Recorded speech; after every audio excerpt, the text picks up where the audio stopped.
El VIH o el virus de VIH, como sabemos, es un retrovirus, pertenece a la familia de los lentivirus. Es un virus ARN, pero que tiene una característica especial, que tiene una enzima, una transcriptasa inversa, que lo que va a hacer es copiar el modelo y va a formar un propio ARN viral. El ARN está, se puede decir, guardado o protegido por un coreo que está formado principalmente por la proteína P24. Dentro de este núcleo, o nucleoide, se encuentran las enzimas, la transcriptasa inversa o retrotranscriptasa y la integrasa. A la vez, también en este nivel va a estar las proteasas que van a ser las encargadas de ensamblar las proteínas formadas por este nuevo ADN viral que se va a codificar en la célula huésped y por ende formar los viriones que van a ser expulsados de esa célula infectada y van a causar la viremia. Todo este nucleoide va a estar dentro de una cápside viral formada principalmente por proteínas codificadas por el gen GAP y cubiertos por una cubierta lipídica que va a ser principalmente conformada por parte de la membrana interna de la célula huésped infectada.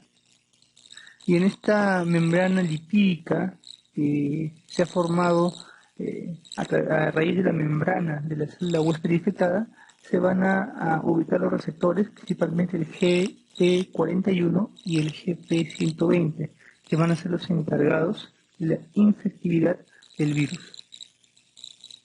Entonces, hay cosas importantes que conocer en la parte estructural del virus de VIH. Primero, que tiene proteínas estructurales, reguladoras y accesorias. Dentro de las proteínas estructurales vamos a tener proteínas codificadas por tres tipos de genes. El gen POL, el gen M y el gen GA.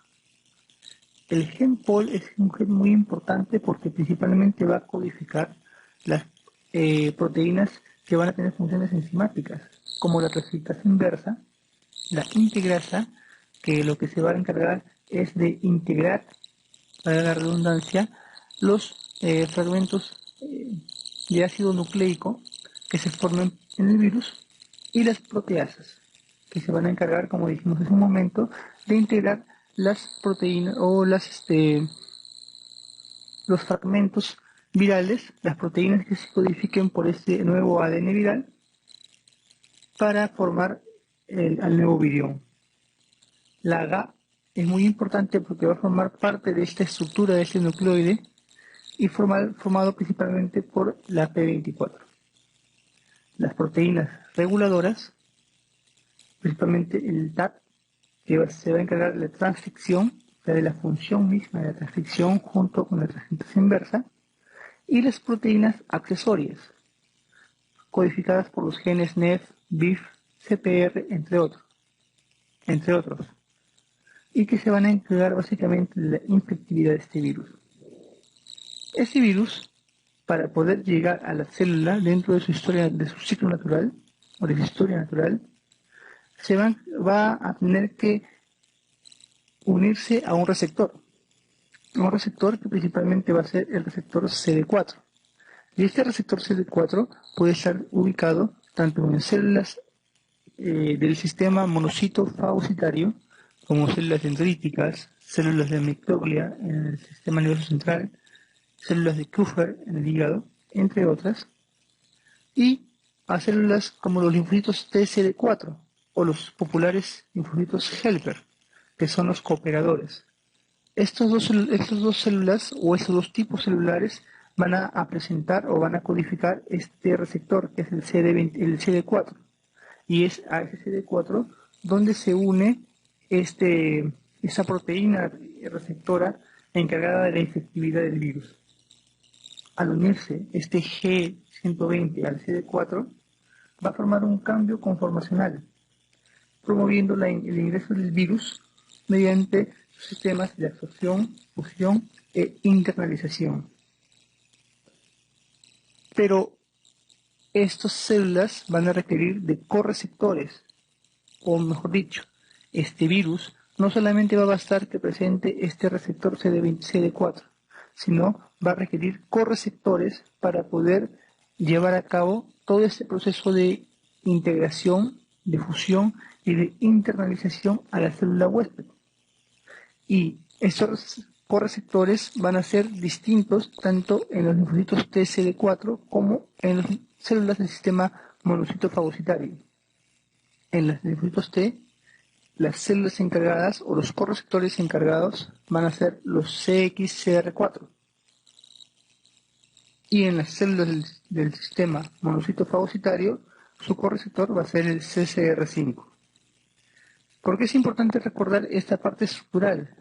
Primero, porque la gran cantidad de fármacos antirretrovirales en el tratamiento del paciente con VIH-Sida van a estar encargados principalmente de alterar las enzimas, sea transcriptasa inversa, integrasa, proteasa, nuevos fármacos que están encargados de lo que son el impedimento de la fusión y fármacos antagonistas justamente de este correceptor, el CCR5, que vamos a hablar posteriormente.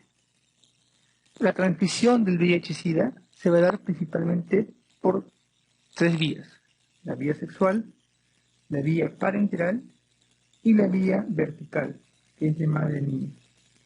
Dentro de la vía sexual, que dicho sea de paso es la más eficiente y la más frecuente, va a haber tipos. Principalmente los pacientes que están más predispuestos o las personas más predispuestas a infectarse por el virus de VIH van a ser las personas receptoras. En todo acto sexual, ya propiamente dicho el coito, va a haber un agente receptor y un agente insertor. El agente receptor va a ser el que tiene la mayor probabilidad de contagio del VIH. Y es por eso que la mayor cantidad de casos de pacientes con VIH son aquellos agentes receptores, principalmente por coito anal receptivo. Es la mayor cantidad de población que se infectan por la vía sexual son los que han sido infectados por coito anal receptivo, seguido del coito vaginal receptivo. Posteriormente, y los que le continúan en frecuencia son el coito vaginal insertivo, o sea, en este caso la pareja masculina, el coito anal receptivo, que puede ser con pacientes con parejas heterosexuales o con los HSH, hombres que tienen sexo con otros hombres, y los pacientes que tienen menos probabilidad de contagio, pero no por ende se escapan de ello, son el sexo oral receptivo.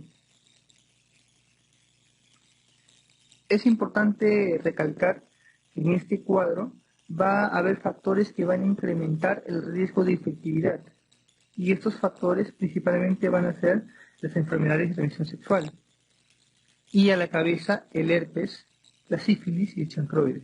O sea, las lesiones úlcerovesiculosas van a incrementar el riesgo de infectividad del virus de VIH.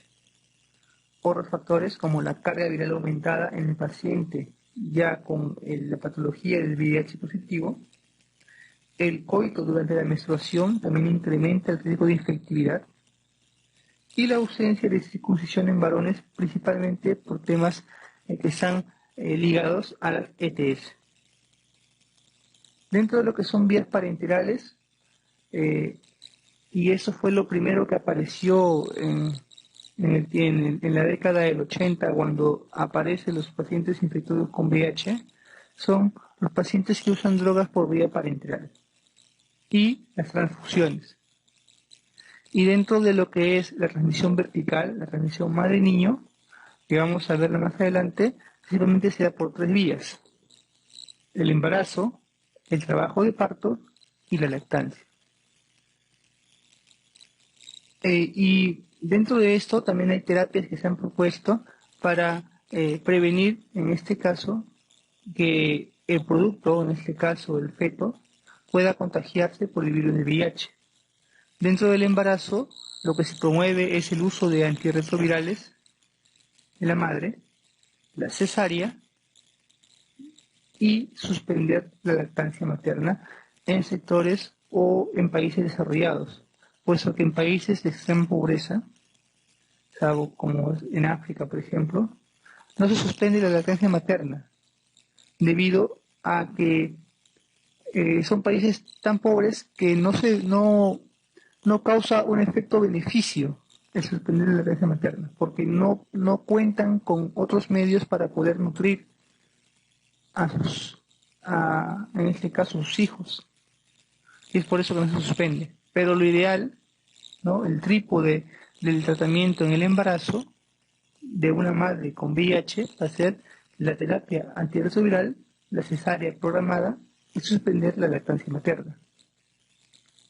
En el trabajo de parto, el manejo principal se va a dar también por la terapia antirretroviral y es por eso que una gestante entra dentro del grupo de los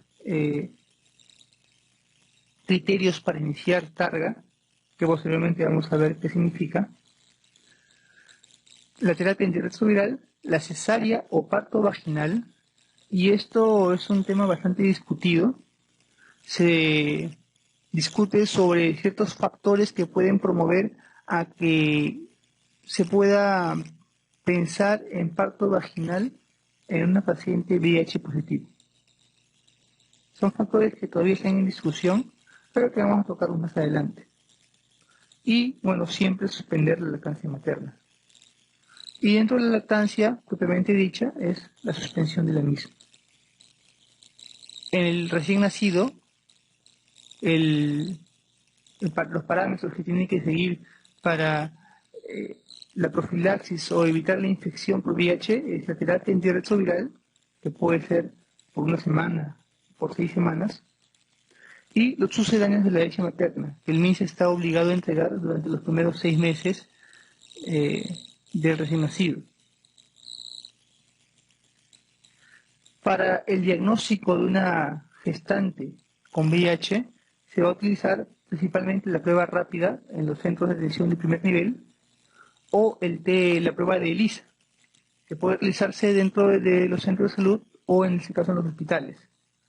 Y las pruebas confirmatorias, que es el Western blot y la inmunofluorescencia indirecta. Una gestante VIH positiva captada en un centro de salud va a ser referida a un hospital de tercer nivel donde se va a realizar un nuevo test de ELISA. Si este resultase positivo, se va a solicitar el Western blot. Si el Western blot sale positivo, lo que se va a indicar en la paciente gestante es la medición de los CD4 y de la carga viral. Se han creado escenarios clínicos en las gestantes para poder iniciar terapia antirretroviral. Recordemos esto, las gestantes van a ser un grupo en el cual se va a iniciar de todas maneras el Targa. ¿Y cómo se va a iniciar el Targa en las gestantes? Tenemos un primer escenario clínico en el cual tenemos una gestante VIH con diagnóstico o que se diagnosticó durante la atención prenatal. Es decir, se capta a la gestante, se le hace su batería de gestante, dentro de la cual está incluida la prueba rápida de VIH y sale positivo. Se refiere a un hospital, sale con un ELISA positivo y con un Western blot positivo. Tenemos que tener en cuenta que basta con 2 ELISA positivos o con una prueba rápida y un ELISA positivo para iniciar profilaxis antirretroviral. Entonces, en estos pacientes, la madre va a iniciar la terapia antirretroviral desde las 14 semanas. Recordemos que la infección por VIH de una gestante, o mejor dicho, el riesgo de que esa gestante infecte al recién nacido aumenta conforme va aumentando los trimestres, siendo mayor en el tercer trimestre. Esta madre va a recibir terapia antirretroviral desde las 14 semanas y los fármacos que van a ser utilizados son, como parte del esquema Targa, dos fármacos, eh, dos fármacos que van a encargarse de lo que son inhibidores de la transcriptasa inversa análogos de los nucleósidos y un inhibidor de la transcriptasa inversa no análogo de los nucleósidos. Los análogos son, en este caso, la sidobudina y la lamivudina. Cada 12 horas por vía oral, 300 miligramos de sidobudina y 150 miligramos de lamivudina, aunado a un inhibidor de la transcriptasa inversa no nucleósido o no análogo de los nucleósidos, que es el lopinavir ritonavir. Esta terapia va a ser dada durante toda la gestación a partir de las 14 semanas. Es importante destacar que si la paciente presenta algunos cuadros, como por ejemplo anemia o una hemoglobina menor de 7, se va a retirar la sidobudina y se va a cambiar por otro análogo de los nucleósidos. O si en caso la carga viral del paciente está muy elevada, se va a retirar este inhibidor de la transcriptasa inversa no análogo y se va a cambiar por un inhibidor de la proteasa, que en este caso es la nemiapina. En los niños, el tratamiento de los niños se va a iniciar en las primeras 8 horas post alumbramiento o hasta las 24 primeras horas. Es las horas críticas en el recién nacido. Y el tratamiento en ese escenario clínico se va a constar de sidobudina de 2 miligramos por kilogramo de peso cada 6 horas por una semana, más suspensión de lactancia materna. Otro escenario clínico que tenemos es una paciente que ya haya sido diagnosticada por VIH y que ya esté recibiendo targa, pero que aún así decide embarazarse. En esta paciente lo que se va a hacer es continuar su esquema targa, pero el único fármaco que se va a retirar va a ser el efavirenz. El efavirenz es un inhibidor de la proteasa que tiene el efecto adverso de que es teratogénico.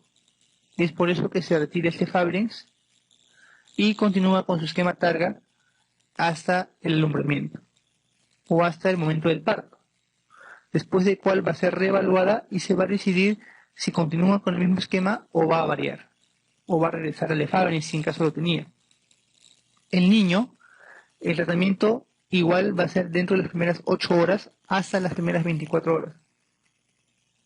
Y va a constar, al igual que en el primer escenario clínico, de sidobudina de 2 miligramos por kilogramo cada 6 horas por una semana, más suspensión de la lactancia materna. Un tercer escenario clínico va a constar en una paciente gestante con VIH, pero que recién se diagnostica durante el trabajo de parto. Y esto va a ser algo que vamos a encontrar muy frecuente tanto en nuestra práctica como internos o durante el Serumos, que son pacientes que no se han controlado nunca y que llegan a la atención ya en trabajo de parto y que al sacar la prueba rápida de ELISA vamos a encontrarlas con un VIH positivo. En estas madres, lo que se va a iniciar rápidamente es dosis única de sidobudina más lamivudina más nevirapina. La nevirapina, la dosis es 200 miligramos vía oral, cada 12 horas. Pero en este caso es dosis única, es como una dosis en bolo. Posteriormente va a continuar con sidobudina, 300 miligramos cada 3 horas, más lamivudina, 150 miligramos cada 12 horas hasta el momento del nacimiento. Después del parto, va a continuar con sidobudina más lamivudina por 7 días más, hasta reevaluarla y poder indicar cuál va a ser su terapia carga más apropiada según su carga viral o según sus CD4. En el niño, el tratamiento en las primeras 8 horas hasta las 24 horas va a consistir en sidobudina 2 miligramos por 6 semanas. Vemos la diferencia acá con los 2 primeros escenarios clínicos en los cuales eran solamente una semana, y esto era porque la madre ya estuvo recibiendo previamente carga. En este caso, la madre ha recibido una dosis únicamente de rescate, y es por eso que la cantidad de tiempo que recibe la sidobudina se va a ampliar y se va a asociar a la lamivudina, también en 2 miligramos por kilogramo cada 12 horas por una semana, más suspensión de la lactancia materna.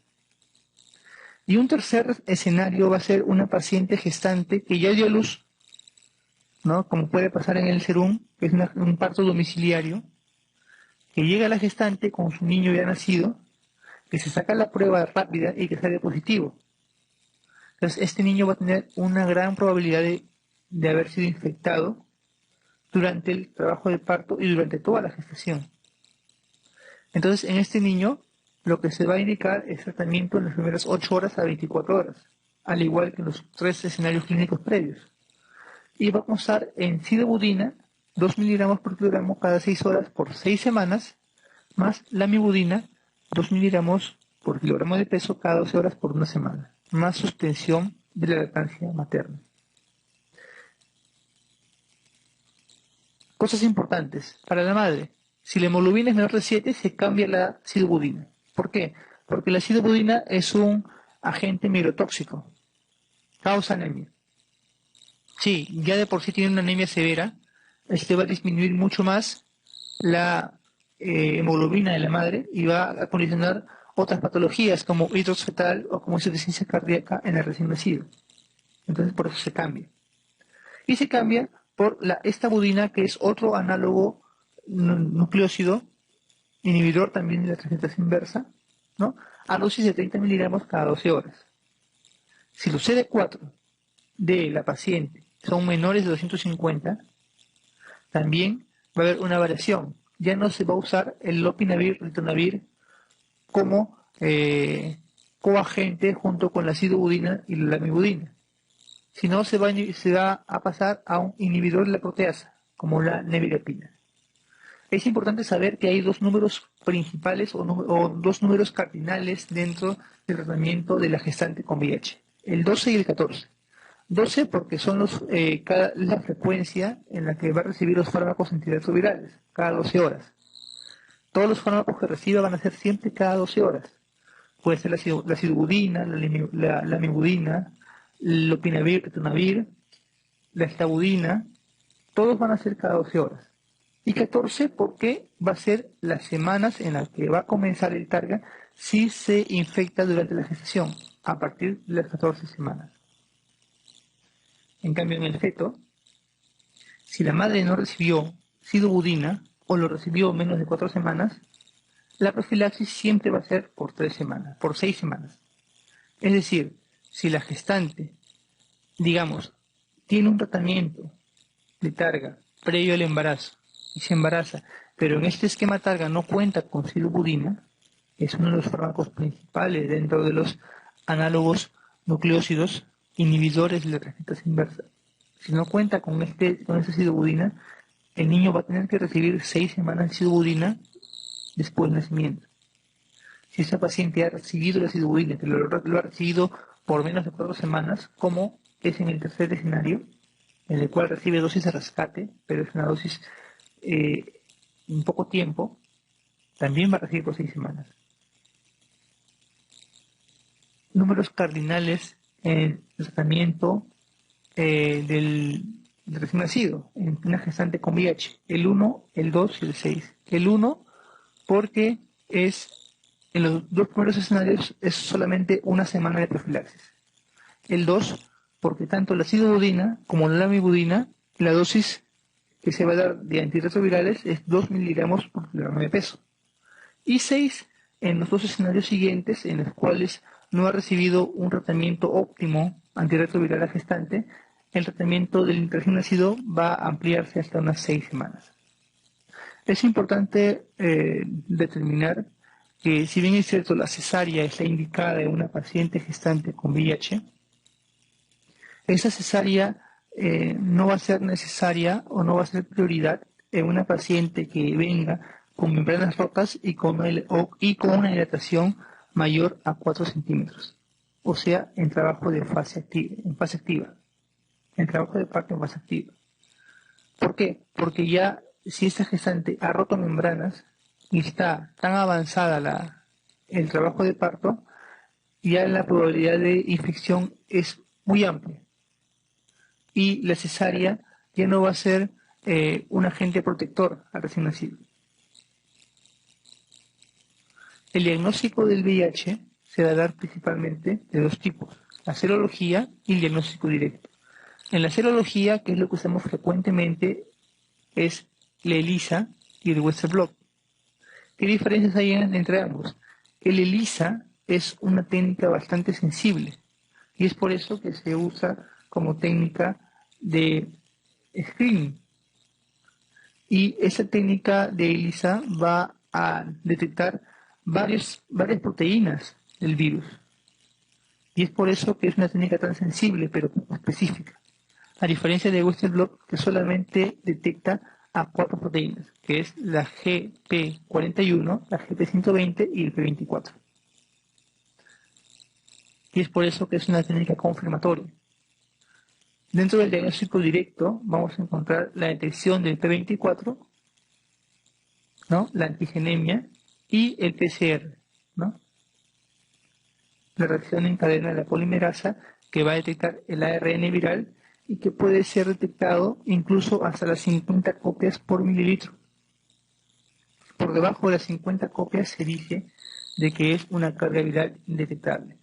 Aunque actualmente ya hay técnicas más avanzadas del PCR, como el PCR de la transcriptasa reversa, que puede detectar incluso hasta 25 copias por mililitro. Pero en el momento aún se considera como 50 el base para indicar carga viral indetectable. Esta es la historia natural de la infección por VIH. Vamos a ver que al comienzo, cuando el paciente se infecta por el VIH, va a tener un periodo de prima infección en la cual la carga viral va a aumentar de una manera exorbitante, con una disminución marcada de los CD4. Y va a ser esto lo que va a marcar la prima infección o lo que se llama el síndrome de retroviral agudo, caracterizado principalmente por un síndrome mononucleósido con anticuerpos heterófilos negativos. Es por eso que acá ponemos la pneumonia Chape. La pneumonia Chape que nos da lo que es las características de un síndrome mononucleósico. La C, que es calentura, ¿no? Fiebre. La H, que es hepatosplenomegalia. La A, de adenopatías. La P, ¿no? De faringitis, ¿no? En el inglés. Y la E, de lo que es cambios en el hemograma, ¿no? Con linfocitosis atípica. Este síndrome mononucleósico, o lo que se llama el síndrome de retroviral agudo, puede también combinarse con cuadros de meningitis aséptica o de una encefalopatía por VIH, que puede presentarse como parte de este mismo síndrome mononucleósico o de este mismo prima infección por VIH. Luego de este periodo, lo que va a causar va a ser un descenso de la carga viral y un aumento de la CD4. ¿Por qué el descenso? Porque el cuerpo empieza a responder ante esta infección y empieza a aislar a los viriones dentro de los ganglios linfáticos. Y es por eso que en este proceso, esta latencia clínica, porque los viriones son atrapados, es como un preso que se escapa, que primero causa un escándalo, pero que después al ser atrapado por la policía ya entra a la cárcel, ¿no? Y están tranquilos, ¿no? Se siguen multiplicando, pero ya aprisionados dentro de los ganglios linfáticos, y es en este momento donde se produce la linfoadenopatía generalizada persistente. ¿En qué consiste esta patología? Consiste en el aumento de adenopatías, ¿no? Clínicamente se considera como 2 o más adenopatías presentes extrainguinales mayores a 1 centímetro. ¿Y dónde encontramos estas adenopatías? Bueno, aquí tenemos la cadena linfática. Podemos buscar lo que son los cervicales anteriores, posteriores, los preauriculares, los suboccipitales, los supraclaviculares, los infraclaviculares, los axilares, los trocleares, los epiteliales, los iliares, los mesentéricos, ¿no? Los popliteos. Recordemos que se considera como linfoadenopatía generalizada persistente 2 o más ganglios comprometidos extrainguinales. Y bueno, posteriormente a esta etapa, que ya no es tan frecuente debido a la terapia antirretroviral actual que se está promoviendo y que cada vez abarca a más pacientes y a más temprana a más temprano tiempo en su historia clínica, en su historia natural. Luego de esto va a haber un momento. Bueno, recordemos que acá la carga viral durante toda esa etapa va a mantenerse estable, más o menos entre 10 a la 2 o 10 a la 6 copias por mililitro. Pero posteriormente va a haber un momento en que los CD4 van a ir disminuyendo progresivamente porque esos virones los van destruyendo, en que cuando estén por debajo de los 500 CD4, otra vez va a desequilibrarse esto y va a aumentar la carga viral. Y ya no va a haber CD4 suficientes como para poder contenerlo. Y aquí comienzan los síntomas. Los síntomas generales o muchas veces conocido como la fase B. En la fase B, en la fase clínica B, es donde comienzan algunas de las patologías que tal vez no son propias de las enfermedades oportunistas, pero que van a caracterizar a algunos pacientes con VIH, como la hematosis basilar, como las diarreas crónicas, el síndrome consuntivo. Y posteriormente, ya cuando los CD4 estén por debajo de los 200 y la carga viral esté por encima de 10 a la 4 o 10 a la 6, van a comenzar las enfermedades oportunistas típicas: el Pneumocystis jirovecii, la toxoplasmosis, el citomegalovirus, el criptococo, entre otros, produciendo posteriormente la muerte del paciente. Y aquí tenemos un cuadro similar, pero en el cual podemos ver esto aunado al diagnóstico. Y vemos acá el famoso periodo de ventana. El periodo de ventana en el cual el tiempo que se demora el cuerpo en formar anticuerpos para el virus del VIH. Y este periodo de ventana más o menos fluctúa entre 4 a 8 semanas, donde recién van a empezar a formarse los anticuerpos anti-VIH y donde van a poder ser detectados por las pruebas de ELISA. Es por eso que durante esas primeras 8 semanas no se realiza pruebas serológicas, se realizan pruebas directas, como el PCR. Y es por eso que en los lactantes o en los recién nacidos, para confirmar el diagnóstico de infección por VIH, se hace a las 3 y los 6 meses PCR. Y recién a los 18 meses se realiza el primer ELISA para observar si ha presentado infección por VIH o si no la presenta. ¿Qué diferencia hay entre infección por VIH y SIDA? Primero, que la infección por VIH es una etapa desde que se contrae el virus. No todo paciente con infección con VIH va a tener SIDA, pero sí todo paciente con SIDA va a tener una infección por VIH. El paciente con SIDA va a ser una categoría clínica, principalmente dada por la Comunidad Europea, y principalmente bioquímica o citológica, dada por la Comunidad Americana. Se dice SIDA a los pacientes que presentan las patologías categoría C y aunado a una cantidad de CD4 menor de 200. Aquel paciente que presenta enfermedades categoría C, como por ejemplo Pneumocystis jirovecii, toxoplasmosis cerebral, criptococosis cerebral, candidiasis esofágica, entre otros, van a ser considerados clase C y por ende SIDA. Pero puede ser que no presente esas patologías, pero que en su conteo de CD4 presente menor de 200 CD4 por mililitro. En ese caso también se considera paciente con SIDA. Dentro de las infecciones oportunistas de todo paciente con VIH, ese es un tema amplísimo en realidad. Es un tema tan amplio que se ha hecho congresos solamente con esos temas. Dentro de la categoría C del paciente es donde comienzan las infecciones oportunistas. Y aquí tenemos principalmente la candidiasis esofágica, ¿no?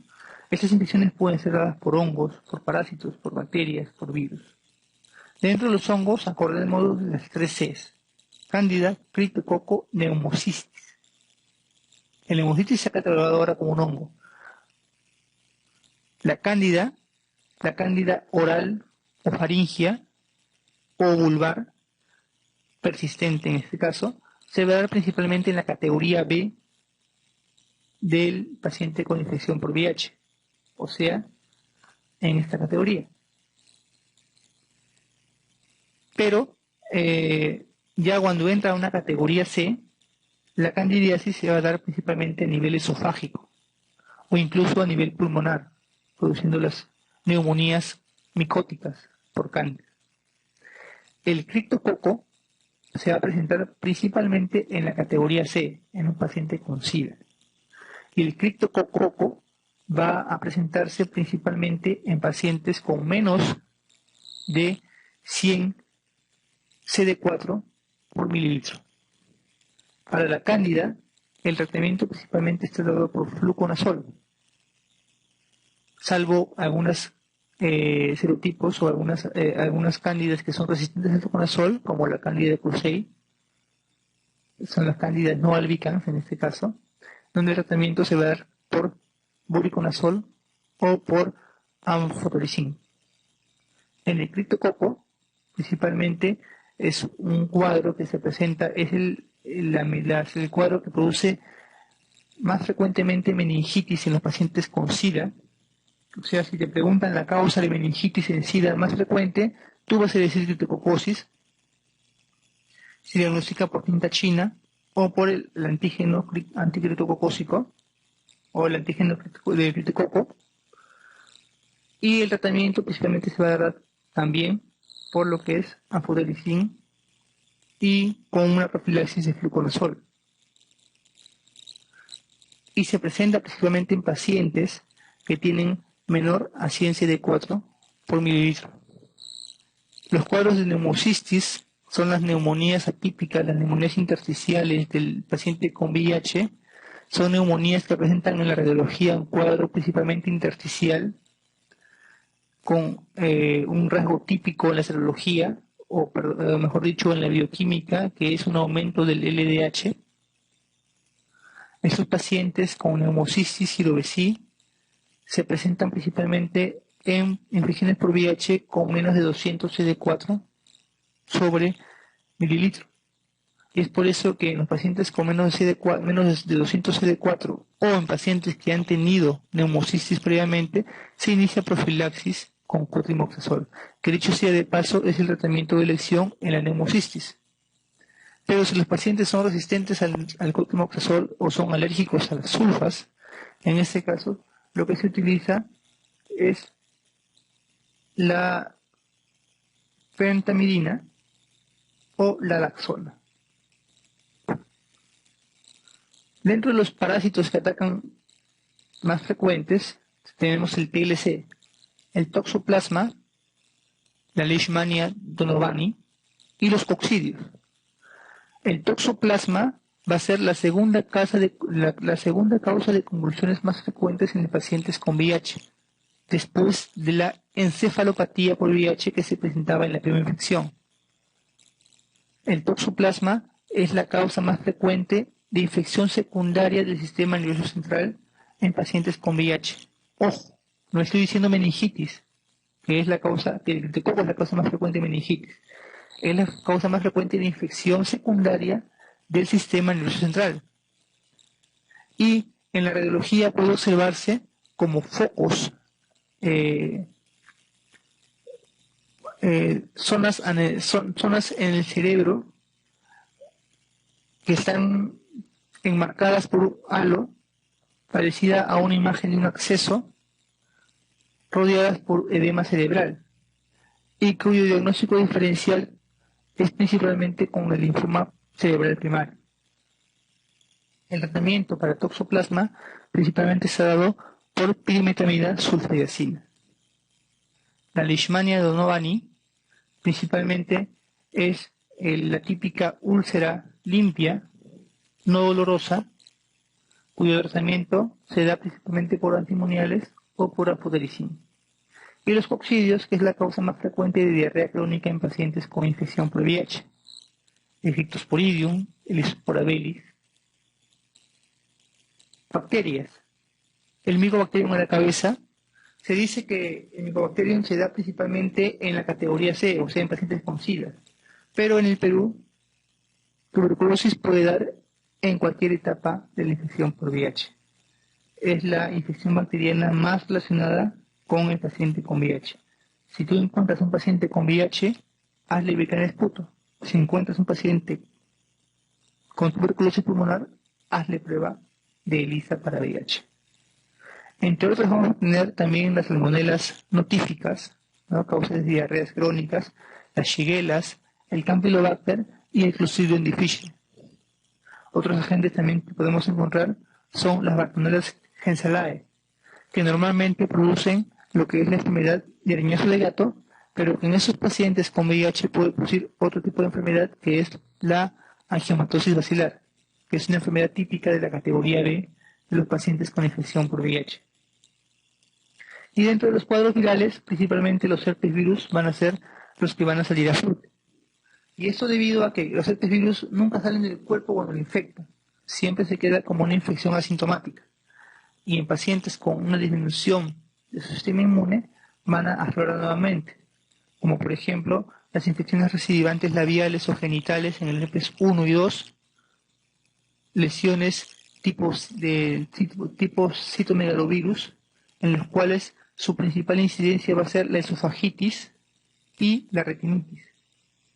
También puede presentar lesiones cutáneas, como el citomegalovirus cutáneo, que van a ser lesiones umbilicadas similares al molusco contagioso. Otros agentes que puede causar son el agente como el sarcoma de Kaposi, que es el virus del herpes tipo 8, que antes estaba mucho más relacionado, incluso fue uno de los primeros agentes que se presentaron en los primeros pacientes diagnosticados con VIH, más o menos en 1984, pero que actualmente se ha invertido o ha disminuido por un aumento actual de los linfomas primarios, cerebrales e intestinales. El tratamiento del paciente con VIH va a consistir principalmente en profilaxis, vacunación y el tratamiento antirretroviral. La profilaxis principalmente se va a dar en pacientes que estén con una carga viral o con una carga de CD4 menor de 200, o que pacientes que ya han tenido ya patologías como el neumocistis, como el toxoplasma, como el criptococo o como el citomegalovirus.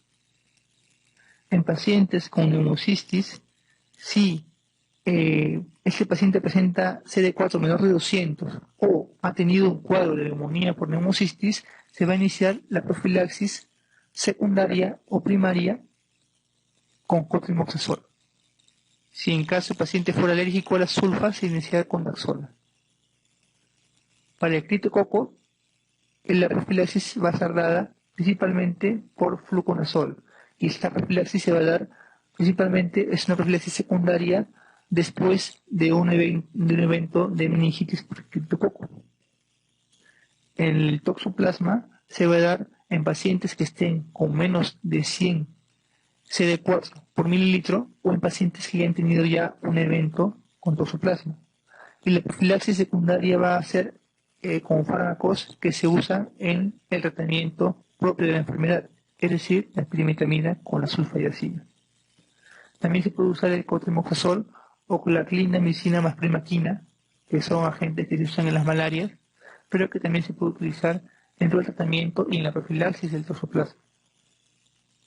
En los citomegalovirus, principalmente el tratamiento para citomegalovirus es el ganciclovir, pero en estos pacientes Para la profilaxis se va a usar el valganciclovir. Y en el Mycobacterium, lo que se utiliza principalmente en pacientes con VIH es la profilaxis, ¿no?, con isoniazida, 5 miligramos por kilogramo de peso por un año.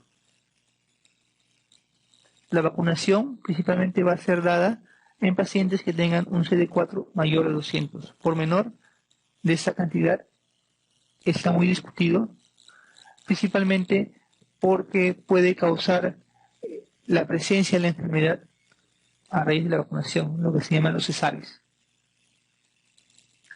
En el targa va a consistir en una terapia, es la terapia antirretroviral de gran amplitud, en la cual se combinan 3 fármacos.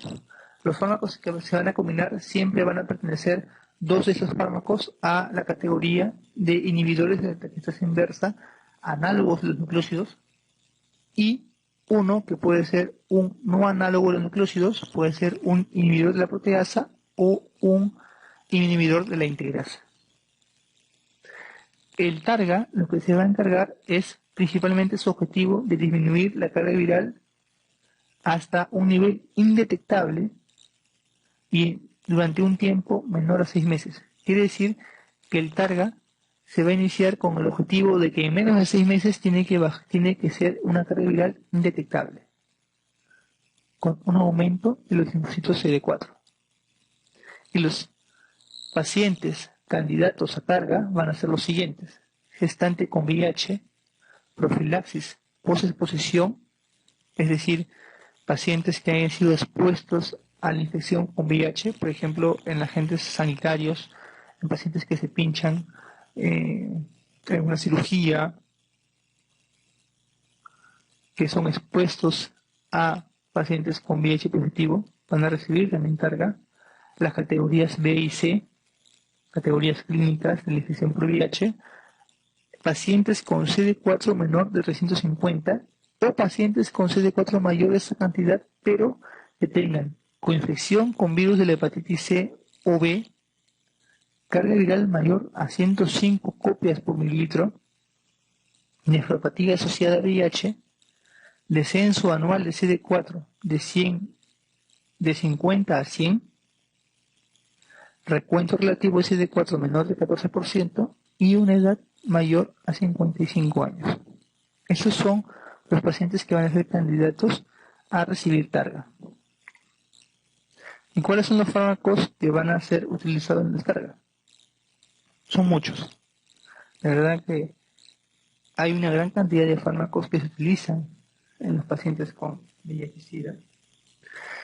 Y como el targa principalmente usa 2 fármacos inhibidores de la transcriptasa inversa, análogos de los nucleósidos, estos son el pilar del tratamiento targa. Y para recordar estos pilares del tratamiento targa, como son análogos, el análogo es similar. Entonces, recordemos con la palabra similare. Similare de salcitabina, sidobudina, entrecitavina, didanosina, lamivudina, abacavir, tenofovir y estabudina. Estos son los 8 fármacos que entran dentro del grupo de los inhibidores de la transcriptasa inversa, análogos de los nucleósidos. ¿Cuáles son los que se usan principalmente como prioridad? La sidobudina, la lamivudina, la estabudina y el tenofovir. Es importante recalcar que los pacientes que estos fármacos inhibidores de la transcriptasa inversa son los que más frecuentemente producen cuadros de lipodistrofia, que es una distribución anormal de la grasa corporal. Asimismo, son fármacos que producen acidosis láctica, principalmente por una alteración a nivel mitocondrial. Entonces, hay que tener cuidado con estos fármacos a ese nivel. Y fármacos como la sidobudina que pueden considerar o pueden causar mielotoxicidad. Para recordar los fármacos inhibidores de la transcriptasa inversa, no análogos, recordemos que no análogos, el no comienza con la letra N. Y en la N vamos a encontrar 3 fármacos: el efavirenz, la nevirepina y la ertravidina. Los inhibidores de la proteasa, para recordar esos fármacos, hay que recordar que todos acaban en navir. Entonces, todo fármaco que encuentres en una pregunta que te digan inhibidor de la proteasa, tú vas a buscar que termine en navir. Y va a ser un inhibidor de la proteasa. El saquinavir, el nelfinavir, el ritonavir, el indinavir, el fosemprenavir, el lopinavir, el atazanavir, el darunavir y el tipranavir. Fármacos que no se utilizan mucho en el Perú, pero que es importante conocerlo, son los inhibidores de la integrasa, los inhibidores de la fusión, que todavía están en periodo de estudio, y los antagonistas del correceptor CCR5, el maravidoc. Algunas preguntas sobre lo que es VIH-Sida. Paciente de 24 años, de edad, soltero, 2 meses antes presenta diarreas acuosas de 3 a 6 veces por día, sin moco, sin sangre, acompañadas de dolor abdominal, difuso y pérdida de peso. Hace 2 días se agrega náuseas, vómitos y cefalea global. Al examen, adelgazado, pálido, deshidratado.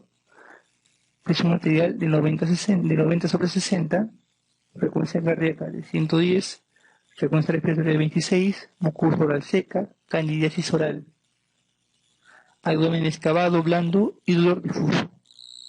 ¿Qué se pide en ese paciente? Bueno, en ese paciente, repasando un poco de lo que es infectología, vemos que ese paciente es saco de un CIRS. Tiene la frecuencia cardíaca elevada, tiene la frecuencia respiratoria elevada. Entonces, está con el síndrome de respuesta inflamatoria sistémica. Pero tiene otros antecedentes, ¿no? Como la diarrea crónica, ¿no? De 3 a 6 veces, sin moco, sin sangre. Hay pérdida de peso y hay candidiasis oral, que muestra algún grado de inmunodeficiencia. Y todo paciente con inmunodeficiencia joven, lo primero que hay que descartar es VIH. Entonces, test de ELISA para VIH sería la primera prueba que tendríamos que solicitar. Claro que puede ser otra patología. Aquí también puede ser, por ejemplo, las neoplasias hematológicas que se dan en pacientes jóvenes. Pero lo primero que hay que descartar en esos pacientes son las infecciones. En este caso, el VIH.